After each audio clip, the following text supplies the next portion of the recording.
Today's lesson is on factoring polynomials and binomials specifically. A binomial, if you will remember, is a two-term expression. Make sure that on these notes you have a lot of different colors because there is a lot of different information, and I want you to make sure that you learn it as best you can. And the easiest way to do that is to keep lots of different colors and keep your information organized. Let's get started. So today's daily learning objective, it says students will be able to factor out the greatest common factor in a binomial expression. So before we get started, we need to use some prior knowledge. So I just want to refresh your memory on problems that look like this. So we're going to simplify 3 of these problems, and what I want you to do right now is I want you to pause your computer and do the best you can to solve these. After you're done solving them, press play again, and then we will go over the answers, and I want to see if you get the answers correct. So pause now and finish these 3 problems. Ready? Go. Okay, so you are back, and let's look at the answers. Obviously, when we have parentheses and a number out in front, we're going to distribute. So we're going to distribute the 5 to the 2x, and you get 10x, and the 5 to the positive 7, and you get plus 35. On the second one, we did distribute the 3 to the 4r, and you get 12r, and then distribute the 3 to the negative 5, and you get minus 15. On the last one, we're going to distribute a 4m, which is a little bit different from numbers 1 and 2. So you distribute the 4m to the 2m, and you get 8m squared. And then you distribute the 4m to the negative 7, and you get a negative 28m.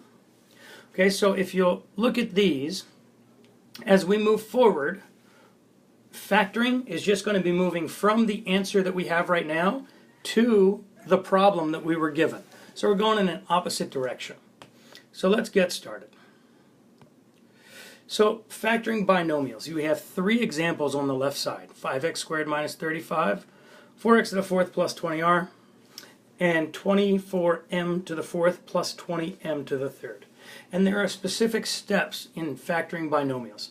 So let's go over those steps. We have the first step, which says we need to identify the GCF of numbers and variables. Now, if you don't know what the GCF, it stands for greatest common factor. And the greatest common factor is the biggest number or variable that is in both terms, and it's a multiple of them. So so let's look at the second step. And the second step says divide each term by the GCF. And then the last step, we're going to write your answer appropriately. So let's get started with this first example. We have 5x squared minus 35. So we have to figure out what the GCF is. Well, we have a 5 that is divisible in both of them, and there's only a variable in the first term, so our GCF is just going to be 5. Step 2 says divide each term by the GCF. So we have to start it out writing it correctly.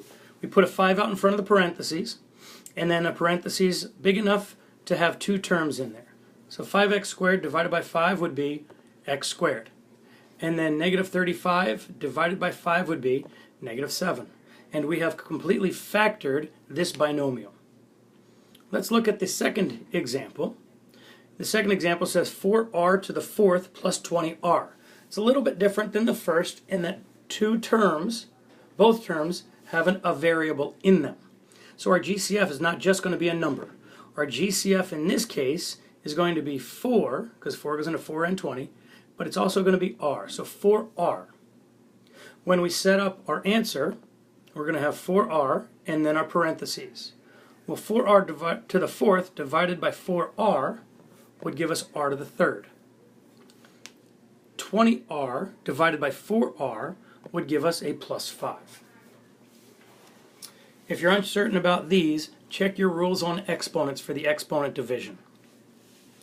The last one, 24m to the 4th plus 20m to the 3rd, looks a little bit different than the second one. So our GCF for the last example is going to be 4m to the third, because 24 and 20 are divisible by 4. That's the largest number that goes into both of them.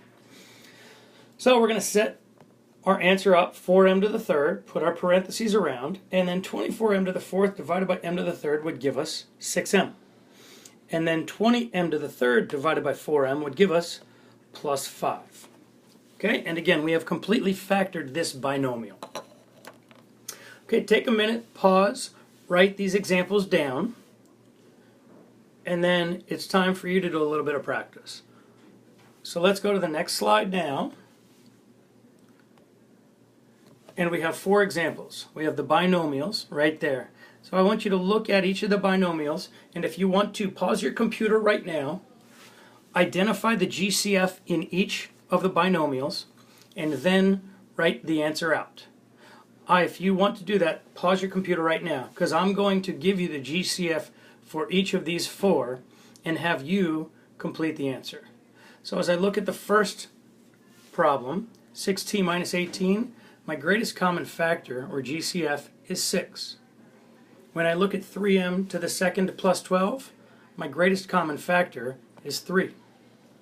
When I look at their third example, I see my greatest common factor is going to be 8r.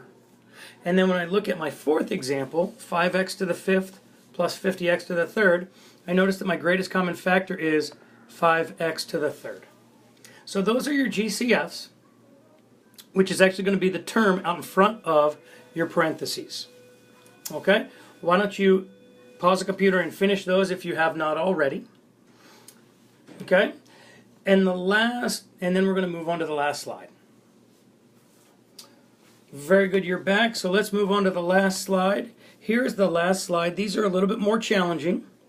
So what I want you to do is I want you to identify the GCF and you to write the answer, and we'll go over these in class. If you have any questions, please go back and watch the notes again, because you need to watch it more than once to have a good understanding of what's going on. Have a great day. See you in class.